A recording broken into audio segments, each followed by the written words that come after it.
आमेन। आप सबको जय मसीह की। Praise the Lord and shalom. मैं बिलीव करता हूं और पवित्र हजूरी में आपका स्वागत करता हूं।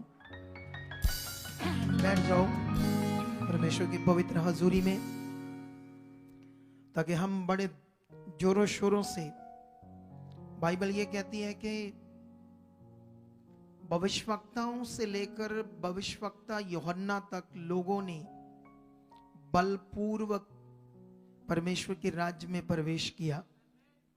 हम भी बड़े जोरों शोरों से बढ़ेंगे और वो सब जो हमारा है किसी भी तरह से दुष्ट को उसे आगे पीछे नहीं करने देंगे। वो सब हम प्राप्त करेंगे। हालेलुया। बाइबल में इसीलिए कहा, परमेश्वर ने अपने वचन से सीधा हमें बलवंत हो वो कहा या नहीं कहा? उसने सीधा हमें कहा बलवंत हो वो। अफिसियों 6 अध्याय में उसने कहा, मेरे सारे हथियार बांध लो और प्रभु की शक्ति और उसके प्रभाव में क्या बन जाओ? बलवंत बन जाओ। परमेश्वर ऐसा चाहता है कि हम स्ट्रांग बने। परमेश्वर ऐसा चाहता हम बलवंत बने। हालेलुया। ये कैसे बन सकते बलवंत? जब हम रेगुलर परमेश्वर की इच्छा में चलना स्टार्ट कर देंगे, जब हम परमेश्वर की संगति को बड़ा दर्जा देंगे, जब हम पूरे दिल से उसकी पवित्र हजूरी में आएंगे, जब हमारा फेथ होगा कि आज परमेश्वर मुझसे बात करेगा, परमेश्वर अपने वर्ड से मेरी कंफ्यूजन को दूर करेगा, मैं जाऊंगा आज पवित्र हजूरी में और निश्चय खुदा मुझे बरकत देगा। जितने लोग ऐसे विश्वास से आते हैं वो शर्मिंदे नहीं रह सकते, वो कभी लज्जित नहीं रह सकते। मेरा ये एक्सपीरियंस है 23 साल का प्रभु में। अब मेरी उम्र कितनी हो गई है यीशु मसीह में? 23 सालों का हो चुका हूं मैं। हालेलुया।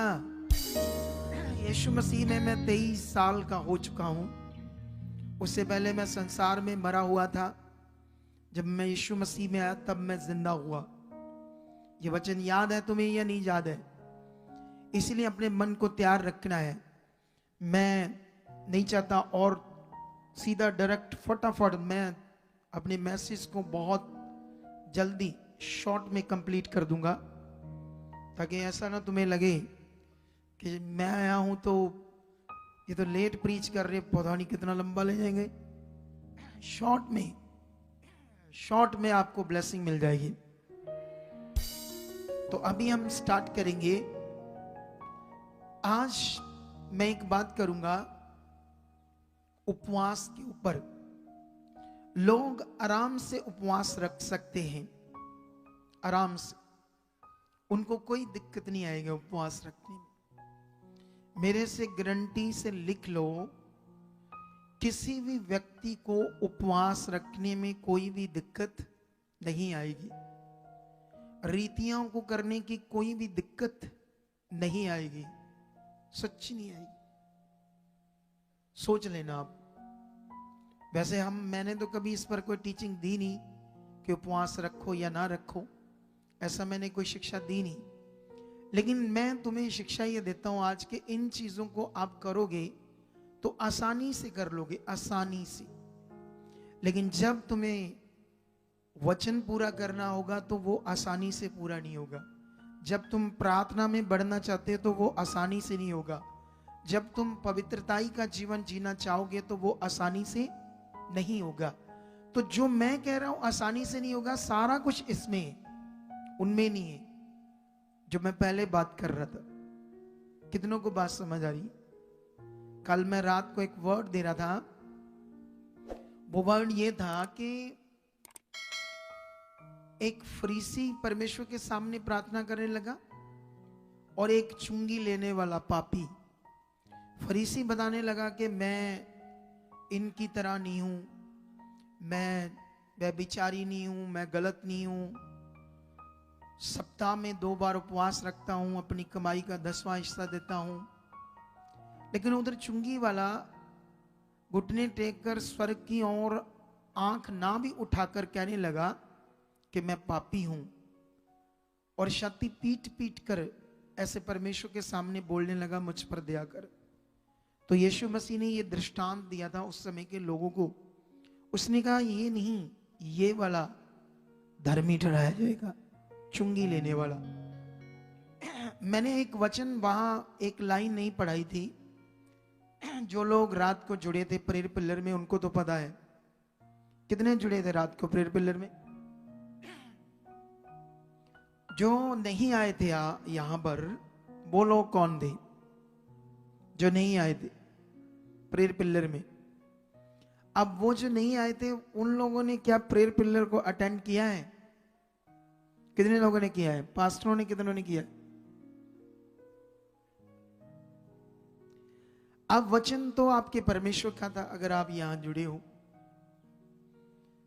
क्योंकि परमेश्वर इन दिनों में मैं अपनी टीम को कुछ बता रहा हूं जिससे ये मिनिस्ट्री अब बड़ी जल्दी बढ़ने वाली है। सच्ची मैं लॉन्ग टाइम से कुछ बातों को सोच रहा था कि जितना अच्छे मन से हम सेवा करते हैं, जितना हम शुद्धि लेते हैं, जितनी हम चीजें करते हैं, उससे तो अब तक हम दुनिया में सबसे तेज आगे आना चाहिए था। अब बहुत तेज है हम फिर भी, लेकिन जो चाहत है वो बहुत बड़ी है।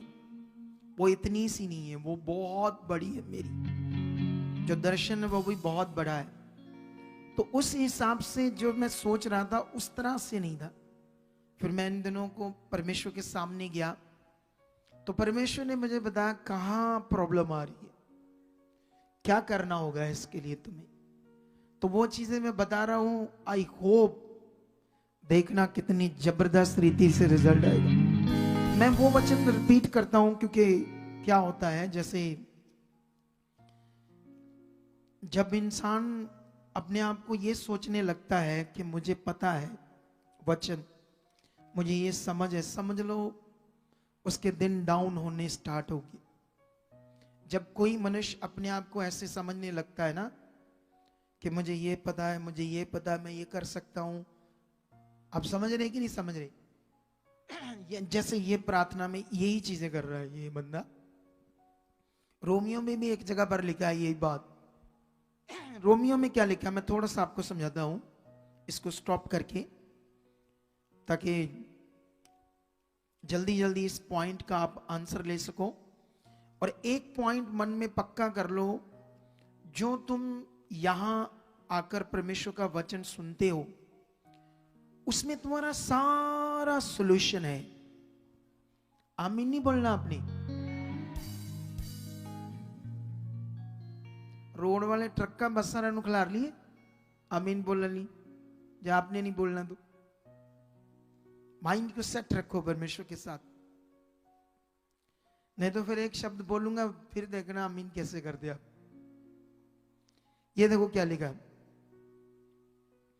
और परमेश्वर के विषय घमंड करना। ये मैं पढ़ रहा हूं रोमियो 2 का 17। यदि तू यहूदी कहलाता और व्यवस्था पर भरोसा रखता है और परमेश्वर के विषय घमंड करता है और उसकी इच्छा जानता है और व्यवस्था की शिक्षा पाकर उत्तम उत्तम बातों को प्रिय जानता है और अपने आप पर भरोसा रखता है कि मैं अंधों का अगुआ और अंधकार में पड़े हुओं के लिए ज्योति और बुद्धिहीनों का सिखाने वाला और बालकों का उपदेशक हूं और ज्ञान और सत्य का नमूना जो व्यवस्था में है मुझे मिला है।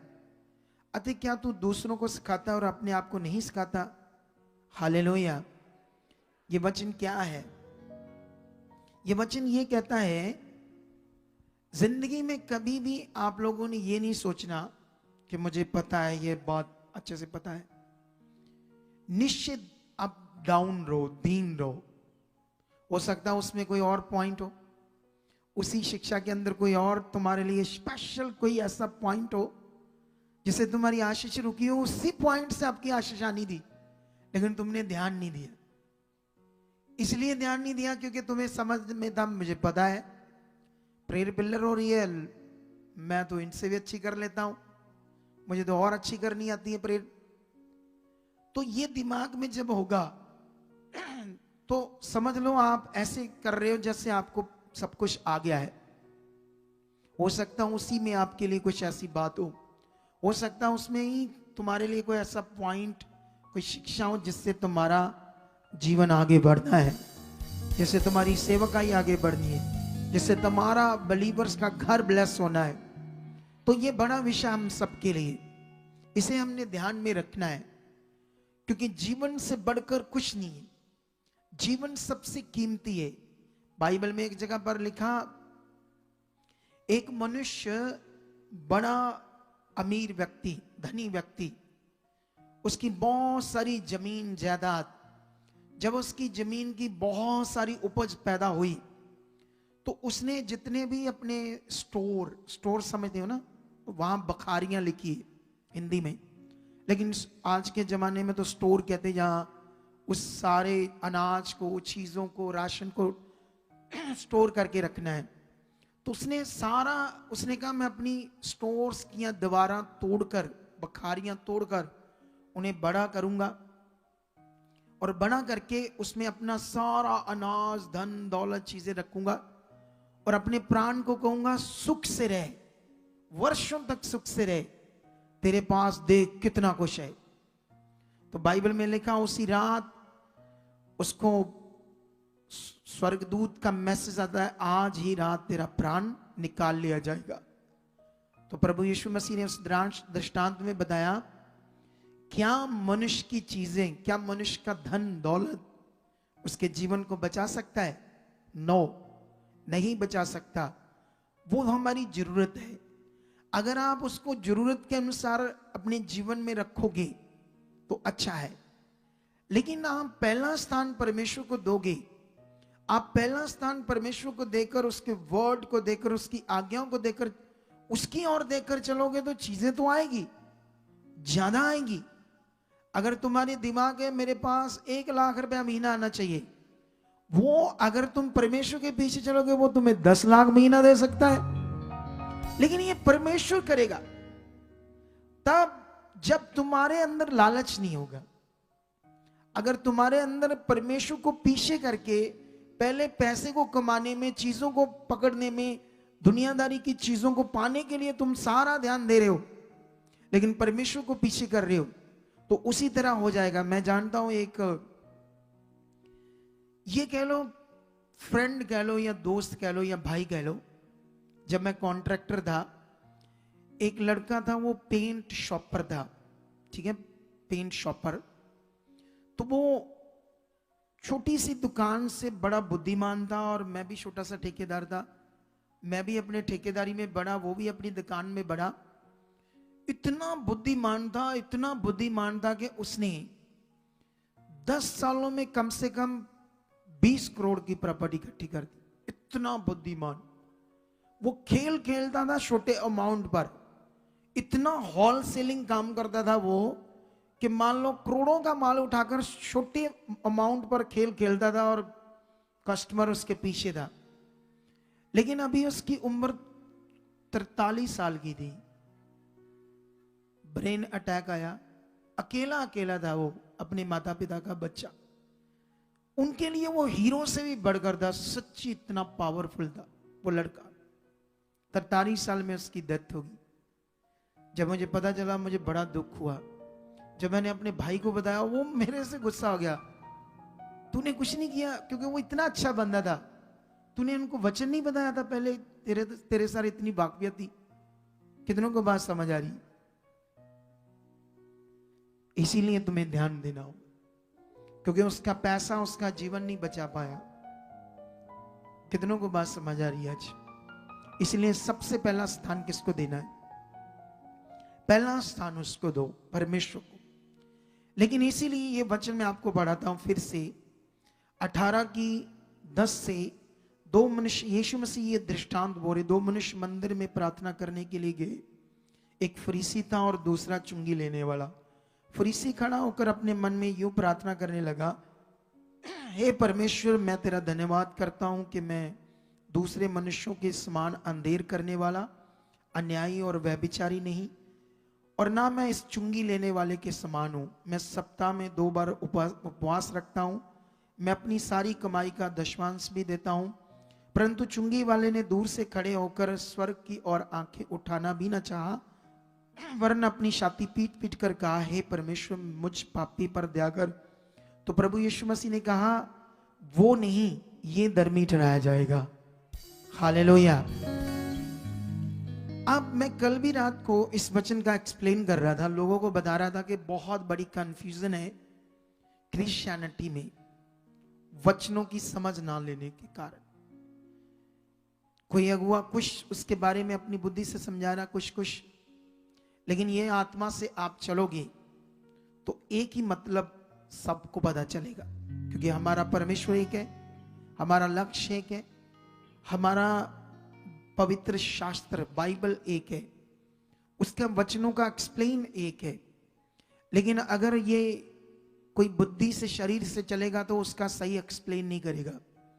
लेकिन इसीलिए क्रिश्चियनिटी में इस वचन को इसीलिए ऐसे लेते हैं कि तुम अपने आप को पापी को छाती पीट पीट कर रो, अगर तुम्हारे हालात है गिड़गिड़ाओ उसके सामने। अगर तुम ऐसा करोगे तो तुम कभी जिंदगी अच्छी नहीं पाओगे, सच्ची, क्योंकि ये वचन को तुम्हें समझना होगा। क्यों यीशु मसीह ने ये दृष्टांत दिया? ये दृष्टांत सिर्फ फरीसी शास्त्रियों के लिए था जो अपने आप पर घमंड करते थे। कितनों को बात समझ आ रही? इसके लिए तुम 9 वचन पढ़ोगे तो तुम्हें समझ आ जाएगी। उसने उनसे जो अपने आप पर भरोसा रखते थे कि हम धर्मी हैं और दूसरों को तुच्छ जानते थे, ये दृष्टांत का। अपने पर भरोसा रखना, घमंड करना और दूसरों को क्या जानना? तुच्छ जानना। उनके लिए यीशु मसीह ने दृष्टांत कहा था। अगर हम भी जो धर्मी ठहराए गए ऐसे हैं तो समझ लो परमेश्वर का राज्य में तुम भी प्रवेश करना कठिन हो जाएगा, क्योंकि हम भी आगे पीछे हो सकते हैं। ये बात को सीख लो। लेकिन यहां दृष्टांत में 2 बातें थी। एक, दूसरों को जो तुच्छ जानता था, घमंड करता था, उसका दशमांश उपवास भी उसे कुछ नहीं दे सकता। कितनों को बात समझ आ रही? इसीलिए मैंने आज टॉपिक शुरू किया। तो इसलिए मैं आपको बताना चाहता हूं कि यहां पर ये भी गलत है और वो भी गलत है। चुंगी लेने वाला सच्ची पापी था, वो गलत था, लेकिन वो अपनी गलती को मान रहा है। यहां बहुत सारे लोग होते हैं यीशु मसीह में चलते, गलतियां करते हैं, पाप करते हैं, कई गलत चीजें करते हैं, लेकिन बहुत सारी गलत चीजें करने के बावजूद भी वो कभी नहीं मानते कि मैं गलत हूं। इसीलिए उनका जीवन गड़बड़ होता है। इसलिए मैं आपको आज बताना चाहता हूं कि लोग उपवास भी आसानी से रख सकते हैं, बहुत सारी रीतियां भी आसानी से कर सकते हैं, लेकिन जीवन का वो खास नियम जिनसे जीवन मिलना है वो नहीं कर पाएंगे, क्योंकि वो स्पिरिचुअल है, वो आत्मिक विषय है।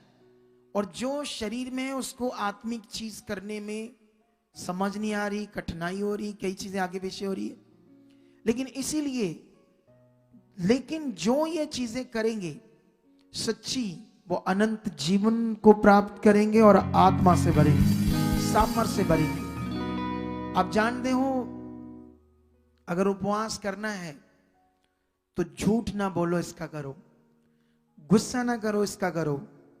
बुराई करने का उपवास करो, मतलब बुराई ना करने का, निंदा ना करने का, चोरी ना करने का, गंदा सोचना, गंदा देखना, इन चीजों का उपवास करो।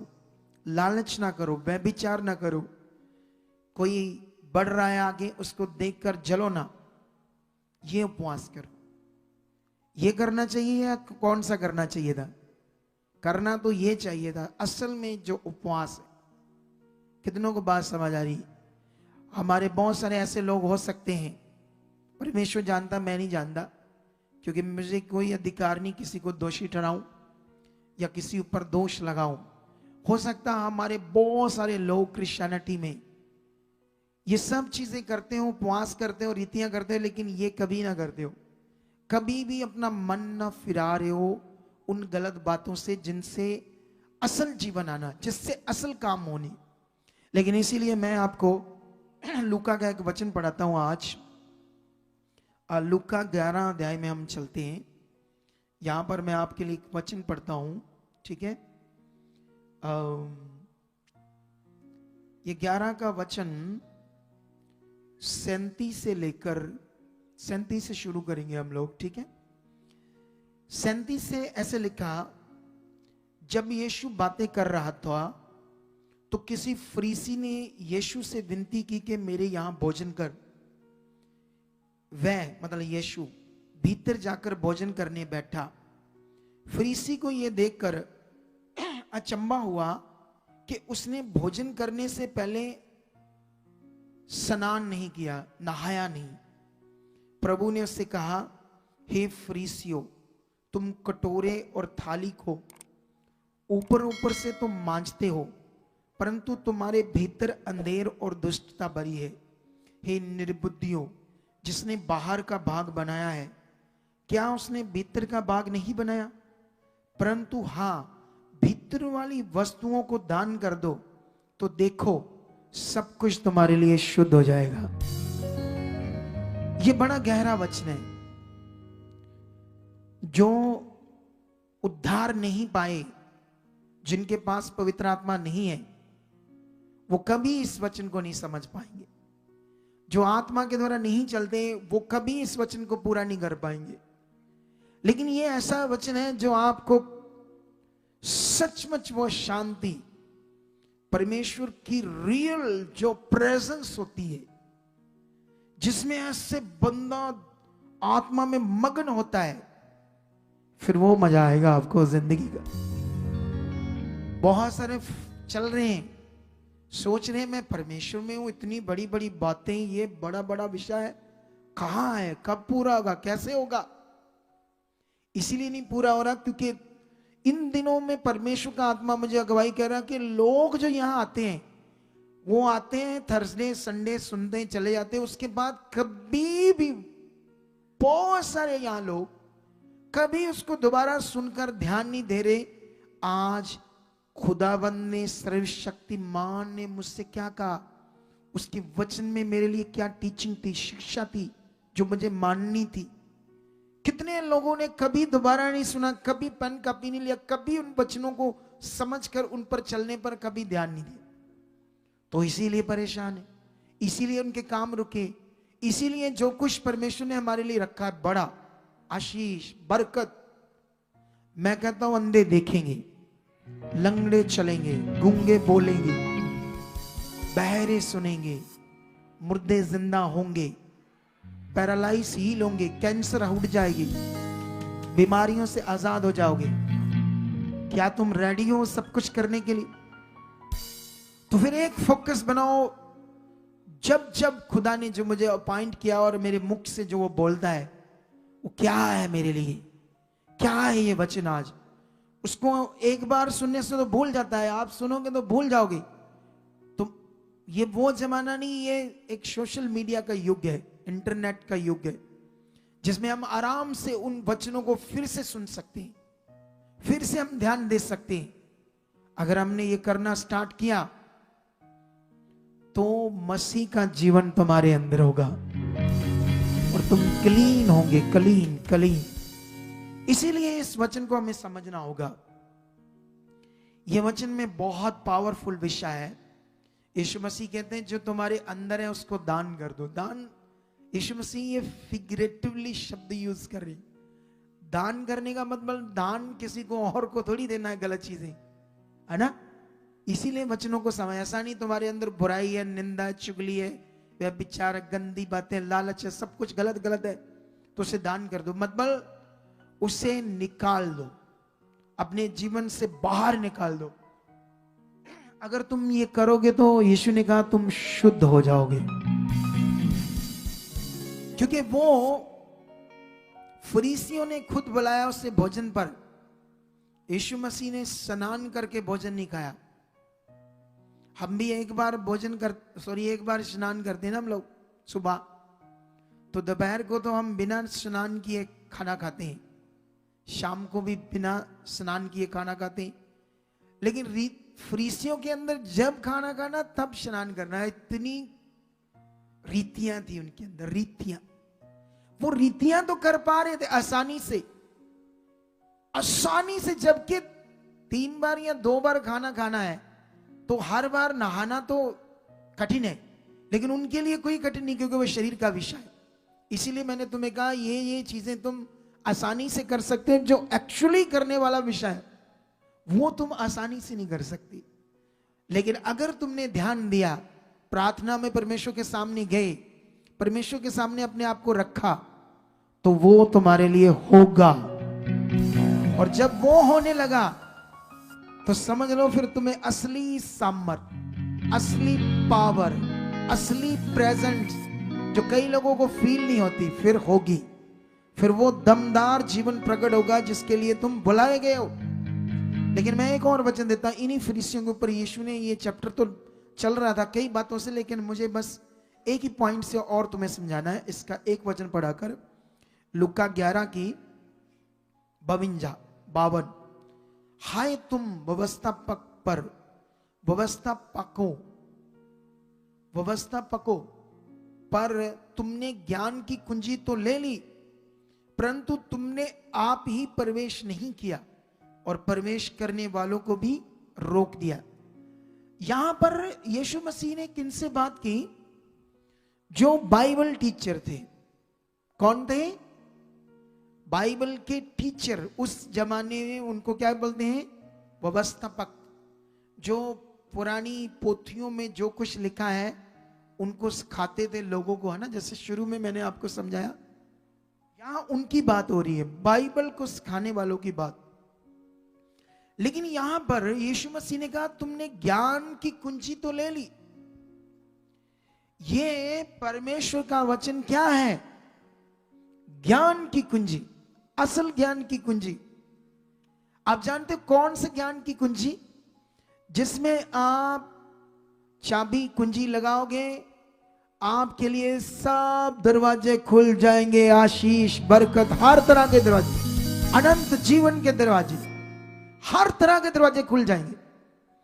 लेकिन अब सवाल है, ये ज्ञान की कुंजी की बात है, ये तेल या कपड़े या पानी की बात नहीं है।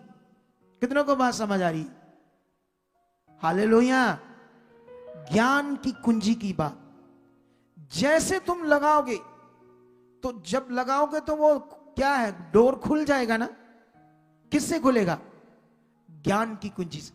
तो यीशु मसीह ने उन व्यवस्थापकों का, तुमने वो कुंजी तो ले ली, ना खुद लगाई तुमने, ना खुद उस दरबार में प्रवेश कर पा रहे हो और ना लोगों को करने दे रहे हो, क्योंकि जो कुछ तुम कर रहे हो या सिखा रहे हो वो तुम्हारी बुद्धि है, अपने तरीके, अपने सोच तरीके।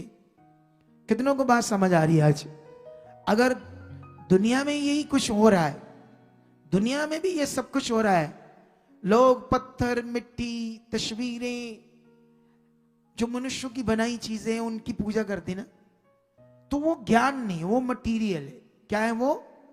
पहले हम संसार में तो यही चीजें करते थे, अब तुम जीवित परमेश्वर के पास आए हो, अब हम कहते हैं अब मैं सत्य के मार्ग पर हूं। तो सत्य का मार्ग क्या रीतियां हैं या कुछ ज्ञान है? सत्य के मार्ग पर चलने के लिए क्या चाहिए? तुम्हें समझ चाहिए ज्ञान की, ज्ञान की, ज्ञान की। क्या करना है, क्या करना है। इसीलिए तुम्हें यह ध्यान देना होगा। अगर तुम लोग ये ध्यान दे पाए तो निश्चय तुम जबरदस्त आगे जाओगे। एक वचन ये भी हो गया, लेकिन एक वचन मैं आपको और पढ़ाता हूं, इसी लुका का 8 का 16 से पढ़ते। क्या लिखा? कोई दिया जलाकर बर्तन से नहीं ढकता या ढाकता, और ना खाट के नीचे रखता है, परंतु दीवट पर रखता है कि भीतर आने वाले प्रकाश पाएं। कुछ छिपा नहीं जो प्रकट ना हो, और ना कुछ गुप्त है जो जाना ना जाए, और ना प्रकट हो। हालेलुया। इसीलिए चौकस रहो कि तुम किस रीति से सुनते हो। जिसके पास है उसे दिया जाएगा, और जिसके पास नहीं है उससे वह भी लिया जाएगा जिसे वह अपना समझता है। ये गहरा वचन है, इसकी गहराई को समझना होगा। जब हम वचनों को समझते हैं तो वो पूरा करने के लिए होता है। यहां वचन सिर्फ सुनने के लिए नहीं, उससे समझकर पूरा करने के लिए।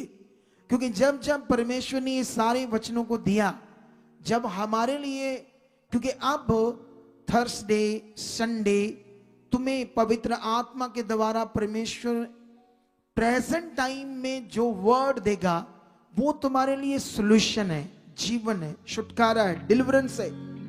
प्रेजेंट टाइम में थर्सडे संडे जब तुम आओगे, जो मास प्रेयर मेरे मुंह से देगा वो तुम्हारा सॉल्यूशन है। क्या यहां तो कुछ लोग इधर मास प्रेयर होती है तो इधर लंगर खाते हैं, यहाँ वो गए यहाँ ही गए, या कुछ लोग उसके बाद वापस आते हैं वहां ग्रिल के पास खड़े प्रे कराओ प्रे कराओ प्रे कराओ, लड़ रहे होते, झगड़ा कर रहे होते। अब भी मास प्रेयर हुई, अब भी वो सॉल्यूशन था, वो लिया ही नहीं, वो सॉल्यूशन लिया ही नहीं। जो सॉल्यूशन खुदा दे रहा था वो मुझे यूज कर रहा था। आप क्या समझते हो मास प्रेयर नॉर्मल विषय जो तुम हर बार गवाहियां सुनते हो अलग अलग जगह स्टेट विदेशों में जो बैठे लोग, पॉसिबल नहीं उनका यहां हर संडे वीरवार आना, तो वो वहां बैठकर उसी रीति से, क्योंकि अपने घर में बैठकर अच्छे से वचन को ले रहे हैं, वचन को पूरा कर रहे, पर जो कर रहे हैं उनकी गवाहियां आ रही और जो नहीं कर रहे उनकी गवाहियां नहीं आ रही। कितनों को बात समझ आ रही? आज हम एक गवाही सुन रहे थे एक माँ के बेटे की। वो कहते हैं हमारे पास जब पैसा नहीं होता था, किराया नहीं होता था इधर आने का, तब भी हम बड़ी रीति से, पूरी रीति से परमेश्वर का वचन सुनते थे, पूरी रीति से लास्ट ले हैंड तक हम मिलते नहीं थे। कहां? लाइव से भी नहीं हिलते थे। कितनों को बात समझ आ रही? और जब जब हम रेगुलर इधर आते थे, जब जब हमारे पास होता था, तो फिर क्या हुआ? डिलीवरेंस हुई, छुटकारा हुआ। हालेलुया! क्या हुआ? छुटकारा हुआ, चंगाई मिली। अगर उसको मिली तो चंगाई सिर्फ उसके लिए, इसके लिए, उसके लिए या सबके लिए? बरकत इसके उसके लिए या सबके लिए? जॉब, बच्चा जिस बहन को चाहिए, सबके लिए जिनको चाहिए, बरकत जिनको चाहिए, खुश भी जो चाहिए, सबके लिए, एक एक के लिए नहीं। माइंड को सेट करना पड़ेगा कि अगर परमेश्वर इसको दे सकता तो मुझे भी, जैसे इसने मन बना मैं भी, जैसे इसने वचन पूरा करा मैं भी कर चुका हूं, मैं रेडी हूं, मैं उसकी इच्छा में चलूंगा, मैं ध्यान दूंगा। जैसे जैसे ध्यान दोगे वैसे वैसे उसकी सामर्थ्य आपकी जिंदगियों को नॉर्मल तरीके से नहीं, जबरदस्त रीति से आगे लेकर जाएगी। मैं कहता हूं जबरदस्त रीति से, रीति शब्द मतलब ये यूज करने के लिए, जबरदस्त तरीके से, ऐसे बोल लेते, जबरदस्त तरीके से तुम लोग आगे जाओगे, ये सेवक लोग आगे जाएंगे। कितनों को बात समझ आ रही? लेकिन इनको थर्सडे मीटिंग पकड़नी होगी रेगुलर। इनको भी अपने जीवन में एक नियम रखना होगा कि मैं अगर अपने जो मेरे पास लोग आते, मैं उनको डांटता हूं, तुम लगातार नहीं आते, तुम ऐसे नहीं करते, तुम टाइम से नहीं आते, तो सबसे पहले इनको करना पड़ेगा। जैसे बाइबल में वो लिखा है कि तुम्हें, बाइबल में ऐसे लिखा, तुम्हें जो तुम अपने आप को समझते हो कि मैं व्यवस्थापक हूं, और जो मैं ज्ञान और सत्य का नमूना जो व्यवस्था मुझे मिला है, अंधों के लिए मैं दृष्टि उनको खोलने का अगुवा हूं, ऐसा ऐसा लिखा ना। तो वहां पर लिखा जो तुम दूसरों के लिए ऐसे सोच रहे हो, क्या अपने आप पर लागू करते हो? तो इसीलिए अगर ये लोग टाइम से आकर ये करके देख ले, सच्ची। मैं ना एक लड़के को जानता हूं, उस वक्त मैंने मिनिस्ट्री स्टार्ट नहीं की थी, तो मैं सुसमाचार देता था, ठीक है? तो मैं सुसमाचार देता था, तो उन दिनों में वो भी हमारे साथ सुसमाचार में आया, और मैं, वो एक शिक्षा थी, एक सेवकाई थी जिसमें मैं भी सेवक था, लेकिन मेरे ऊपर एक अगुआ था। लेकिन वो समझ लो कि मेरे नीचे जैसे स्पिरिचुअल सन होते ऐसे होता है। लेकिन जब वो शिक्षा बिगड़ गई, सब कुछ आगे पीछे हो गया, मैंने उसे छोड़ दिया, बहुत सारे लोगों ने भी मुझे छोड़ दिया, तो फिर मैंने नए तरीके से सेवा स्टार्ट की, ये वाली। उसमें वो था, लेकिन वो उन दिनों में दूर हो गया था हमसे। फिर वो उसने एक मिनिस्ट्री पकड़ी, वो मुझसे मिला, मुझे कहता अपोस्टल जी मैं 7 साल से इस मिनिस्ट्री में जाता हूं, मैंने उससे कुछ नहीं कहा। कहता मैंने जब हमारा अगुआ नहीं भी आता ना थर्सडे, मुझे पता होता तब भी हम मिस नहीं करते। हमने एक पक्का निश्चय बना लिया है। हमें पता भी चल जाए कि आज अगुआ नहीं आया, तब भी हम संगति में होते। बारिश तूफान कुछ भी आ जाए, हमने 7 सालों में आज तक थर्सडे मिस नहीं किया। वो अनपढ़ था, 2-3 क्लासें पढ़ा था, पंजाबी भी अच्छे से पढ़ने नहीं आती थी उसको अच्छे से, प्रचारक बना है। 2 एकड़ जमीन ली है उसने, कम से कम 600-700 लोग आते हैं उसके पास। ये क्यों पॉसिबल हुआ? उसने अपने आप को सेट किया वर्ड पूरा करने में, वचन पूरा करने में। कितनों को बात समझ आ रही है? ये है पॉइंट, ये है विषय आशीष पाने का। अगर ये ऐसा करेंगे तो निश्चय ये लोगों को, ये आपके साथ कहेंगे हम अपने अगुए के साथ करेंगे। जब मेरे ऊपर अगुआ थे, मैं उनके साथ खड़ा था सच्ची। किसी को भी पूछ लो जो मुझे जानते हैं, आप जानते हो मैं खड़ा था या नहीं? खड़ा था मैं सच्ची। एक्चुअली अगुए के द्वारा मैं ठुक्कर खा के आज ये मिनिस्ट्री कर रहा हूं, नहीं तो मैं आज भी उनके शायद साथ होता, वही शिक्षा में जो उनके पास थी। लेकिन खुदा ने मुझे अलग किया है अपने बड़े काम के लिए, ताकि करोड़ों रूहें बचे और लाखों सेवक तैयार हो खुदा के राज के लिए। तो यहां पर इस वचन को हम समझेंगे, यीशु मसीह ये क्या कह रहे हैं कि कोई दिया जलाकर बर्तन से नहीं ढाकता और खाट के नीचे नहीं रखता, वो तो ऊपर रखता है दीवट जहां रखा जाता है, ताकि जब लोग अंदर आए तो सबको क्या मिले? रोशनी, प्रकाश मिले। तो यीशु मसीह ने कहा कि कुछ गुप्त नहीं है जो जाना ना जाए, जब प्रकट ना हो। सब कुछ परमेश्वर के सामने। आप बीमार हो, दुखी, उसके सामने हो। आप हालात में हो, उसके सामने हो। अगर आप गलत कर रहे हो तो वो उसके सामने है। अगर हमारी टीम सारी, इनमें से कोई गलत हो जाए, जितना मर्जी छुपाकर गलत करे, एक दिन सामने आ ही जाना। बोलो, मैं 100% गारंटी देता हूं। ये वचन कह रहा है, वो सामने आना ही आना है। कोई भी यहां टीम मेंबर, वॉलंटियर कुछ भी कर ले, छुपाने की कोशिश करे, कितना भी दूसरों को समझाए मेरी बात ना बताना, ये ना करना, लेकिन वो सामने आ जाता है। जो गलत है वो सामने आ जाता है। कितनों को बात समझ आ रही है? तो इसीलिए यीशु मसीह ने कहा चौकस रहो कि तुम किस रीति से सुनते हो, तुम क्या सीखते हो। थर्सडे, संडे, प्रेयर पिलर में तुम क्या सुन रहे हो? क्योंकि तुम जीवन के वचन सुन रहे हो। तो जीवन के वचन सुनने से क्या आएगा तुम्हारे पास? जीवन आएगा।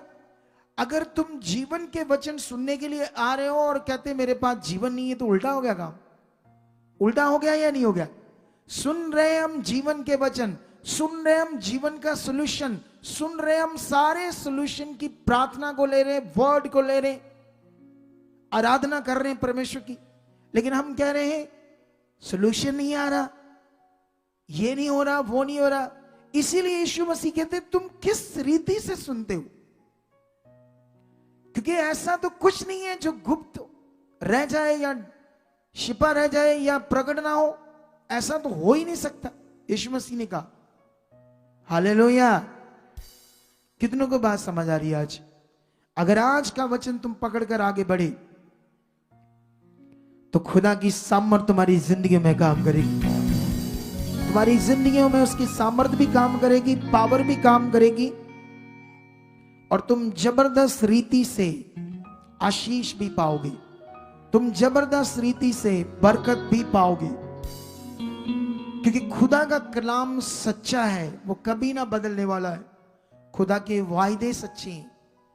जितने वायदे परमेश्वर ने बाइबल के अंदर अपने नबियों से की, आप जानते हो, एक तरफ पूरा देश यहूदी देश, इजराइलियों का देश, जब नबूदक नसर राजा की गुलामी में था, जब ये गलत कर रहे थे, तो जब हम गलत होंगे तो हम हारेंगे। जैसे बाइबल आप न्यायों की पुस्तक पढ़ोगे या पुराना इतिहास पढ़ोगे, जब जब परमेश्वर के लोगों ने परमेश्वर का वचन पूरा किया, उस पर भरोसा रखकर चले, तो वो जीते। जब जब उन्होंने गलत चीजें की, वो हारे, वो डाउन हुए, वो सिचुएशन में गए, प्रॉब्लम में रहे, बहुत सारी प्रॉब्लम उन्होंने झेली। झेली या नहीं झेली, चेक करो। लेकिन जब जब उन्होंने ध्यान देकर परमेश्वर की इच्छा में चले, वो जीते। बाइबल कहती, जब बेबीलोन के राजा नबूकदनेस्सर की गुलामी में था, वो देश आ गया हमारे लोगों का, इजराइलियों का, क्योंकि गलतियों के कारण। लेकिन उसके बाद क्या होता है, वहां पर वो राजा को शैतान यूज करता है और कहता है, इस देश में चेक कर, तेरे सामने कोई सिर उठाने वाला तो नहीं है, तेरी आज्ञा को कोई तोड़ने वाला तो नहीं है। तो शैतान ने दिमाग में पाया, एक मूर्ति बनाओ इतनी लंबी चौड़ी सोने की, सारे देश को बोल इसके आगे मत्था टेको। क्योंकि वो जानते थे यहूदी लोग ऐसा नहीं करते। यहूदी लोग मनुष्यों के हाथ के बनाए हुए भगवान ईश्वर को नहीं मानते। वो जो जीवित है, जो नजर नहीं आता, जो सृष्टि करता है, जो सुप्रीम पावर गॉड है, वो उसको मानते हैं। हालेलुया। कितनों को बात समझ आ रही है? इसीलिए जब ये आज्ञा निकले, तो आज्ञा ये थी कि जो नहीं इसके आगे दंडवत करेगा, वो आग के भट्टे में जलता हुआ डाल दिया जाएगा। अब इस देश में भी कोई कानून बनेगा तो लोगों को मानना पड़ेगा ना। अब हमारे देश में जीएसटी लागू हुआ है 18%, स्टेट का एंड सेंटर का। आपको पता है या नहीं पता?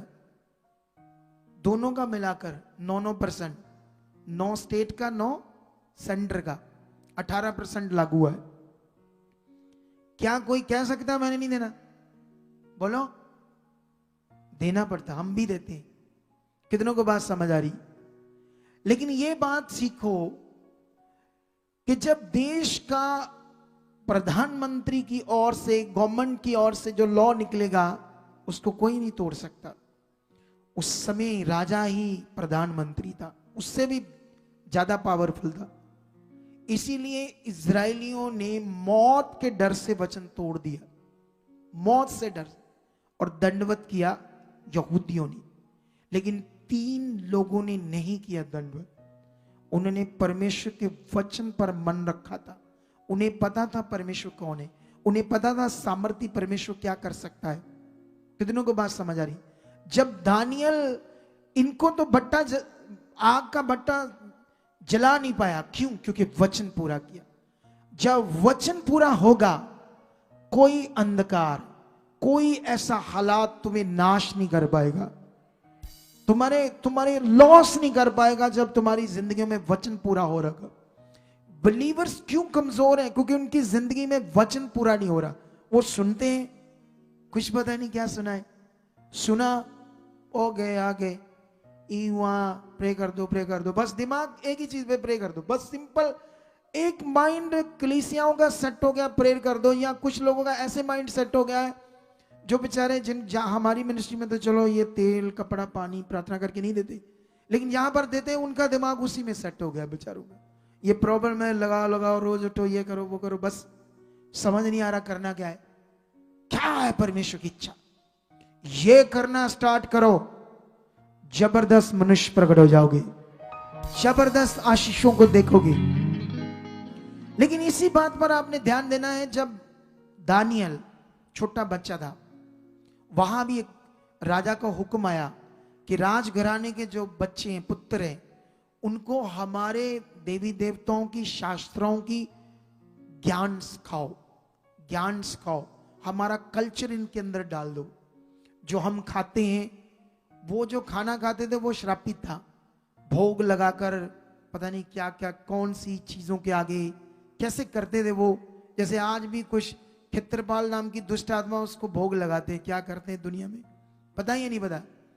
परमेश्वर ने हमारे लिए खाने को दिया है, उसने दिया ना हमें खाने के लिए।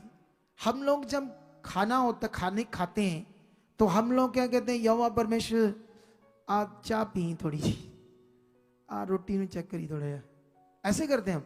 हम तो धन्यवाद करते तूने दिया है, हम प्रार्थना करके धन्यवाद खाते हैं कि उसने दिया है, हम उसको नहीं उसके सामने कुछ करते। हम लोग कितनों को बात समझ आ गई? ये दुनिया है, ये संसार है, संसार को नहीं पता, फिर नष्ट हो रहे, सब कुछ करने के बाद भी क्या हो रहे? नष्ट हो रहे, बीमारियों में, हालातों में, क्लेशों में, बीमारियों में, दुष्ट आत्माओं से हर तरफ नाशित हो रही।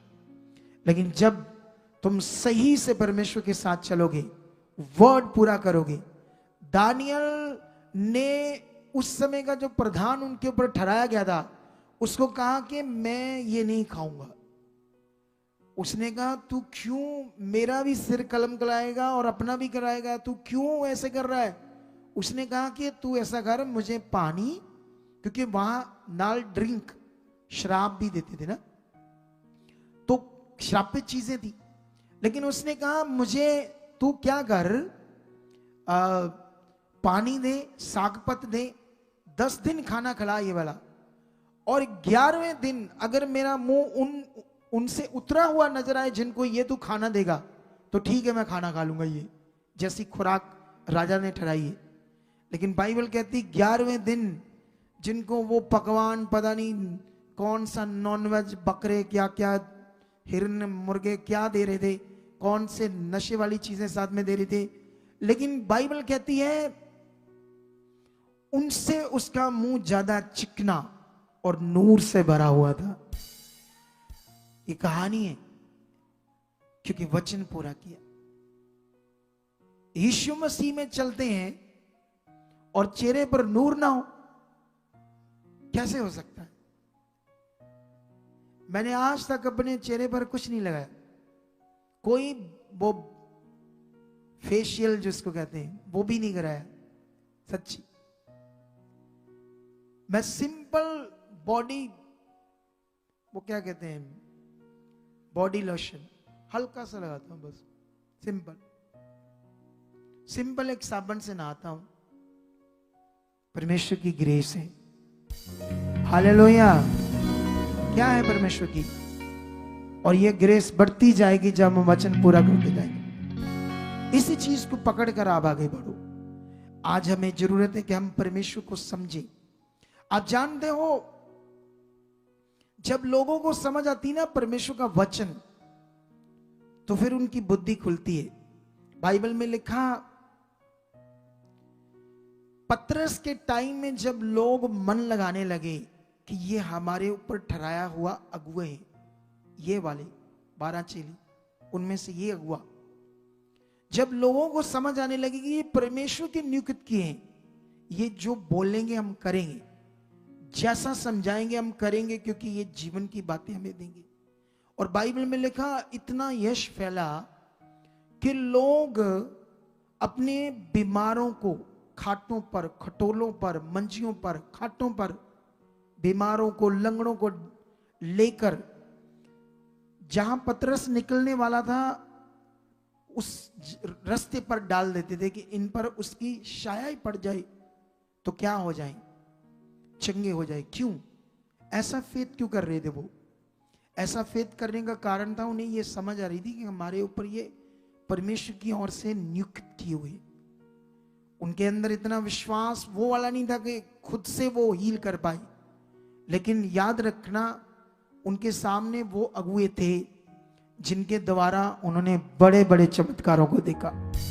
आज्ञाकारी में आकर, दीन होकर, नम्र होकर, बातों को सीखकर, समझकर मानना जब शुरू किया तो बड़े कामों को देखा। Are you ready? क्या आप लोग भी ये चाहते हो आज? है तो फिर खुदा आज आपकी जिंदगी में काम करने वाला है। आंखें बंद करो, परमेश्वर के सामने जाओ और कहो, परमेश्वर जो मैंने आज सीखा है, तेरा पवित्र कलाम, जो ज्ञान की कुंजी आज मुझे दी है कि मैं इसे लगाऊं और मेरे सारे दरवाजे खुल जाए। आमीन। ऊंचा बरकत ऊंची। मैं जब वो ज्ञान की कुंजी को लगाऊं तो सारे दरवाजे खुल जाए, मैं बरकत पाऊं, छुड़ाया जाऊं, मेरा घर घराना ब्लेस हो। मैं रेडी हूं खुदा, जो आज मैंने सुना से पूरा करने के लिए रेडी हूं खुदावंद।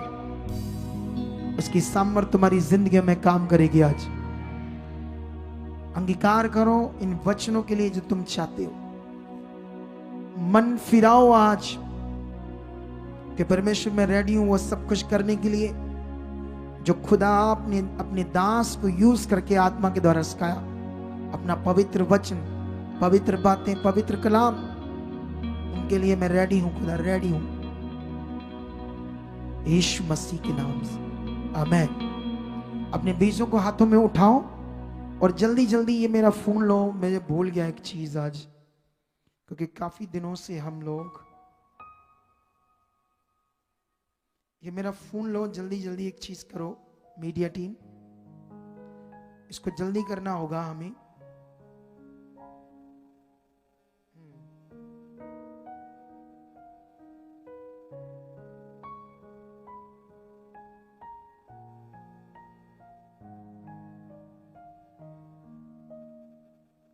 ये वाला जो क्यूआर कोड है ना, इसको जल्दी जल्दी फोटो लेकर इसको शो करो, ये वाले को, ठीक है। ये भी सोसाइटी का है। अभी ये टेम्परेरी हमें मिला है, लेकिन एक हफ्ते तक वो परमानेंट दे देंगे हमें। ये टेम्परेरी है, लेकिन सारने के लिए, क्योंकि हमारा HDFC का क्यूआर कोड बंद हो गया था, लेकिन ये कोटक वालों ने दिया है अभी टेम्परेरी। तो अभी जल्दी आप देना, तब तक मैं ये शो करूंगा। मुझे इधर इशारा करना कोई जल्दी, एक बंदा अंदर जाए, दूसरा बंदा बाहर खड़ा हो जाए, एक दूसरे से संपर्क बनाया करो, ऐसे स्ट्रांग रहा करो।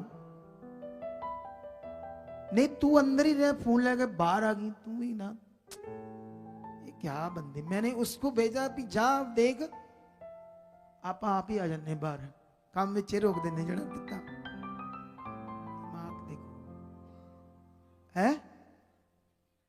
कौन कहता? नहीं कुछ नहीं होगा। वो इसलिए कहते हैं कि उनके दिमाग में ये ना आ जाए कि इनका काम तो इससे चल रहा है, तो हमसे वो मेन नहीं लेंगे, क्योंकि उससे फायदा होता है उनको, समझते हो। लेकिन हम वफादार उनकी तरह नहीं है, हम ओरिजिनल वाला ही लेंगे उनसे, ठीक है। ये पॉलिटिक्स होती बैंक्स की। सुनो ध्यान से, इधर देखो, हो गया चालू, ठीक है। तो जितने ऑनलाइन हैं, जितने आप लोग हो, बाइबल में एक जगह पर कंगाल विधवा के दान को परमेश्वर ने, यीशु ने सराहा, क्योंकि बाइबल कहती है उसके पास 2 ही दमड़ियां थी। मतलब 2 दमड़ियां, मतलब उस जमाने में उससे काफी कुछ खरीद सकती थी, राशन ये वो, उसके पास था ही इतना, उसने सारा डाल दिया। तो वहां पर यीशु मसीह खड़ा था परमेश्वर के भवन के पास। तो उसने जब उस कंगाल विधवा के उस 2 दमड़ियों के दान को देखा और धनवानों के दान को देखा, धनवानों ने तो अपने बढ़ते हुए धन से कुछ जितना बनता, कई बार उससे भी कम। बहुत सारे लोग ऐसे भी करते हैं जो परमेश्वर का बनता है उसके काम के लिए, उसके राज्य के लिए, उससे भी कम क्या करते हैं, बोते हैं। लेकिन उसने सारा बो दिया। यीशु मसीह ने उसके दान को, बीज को सराहा। इसलिए अपने बीजों को निकालो, क्योंकि ये तुम्हारी फाइनेंशियल उन्नति के लिए। इस वचन को मैं बड़ा अच्छे से जानता हूं, इसीलिए मैं इस वचन को पूरा करने में लगा हुआ हूं।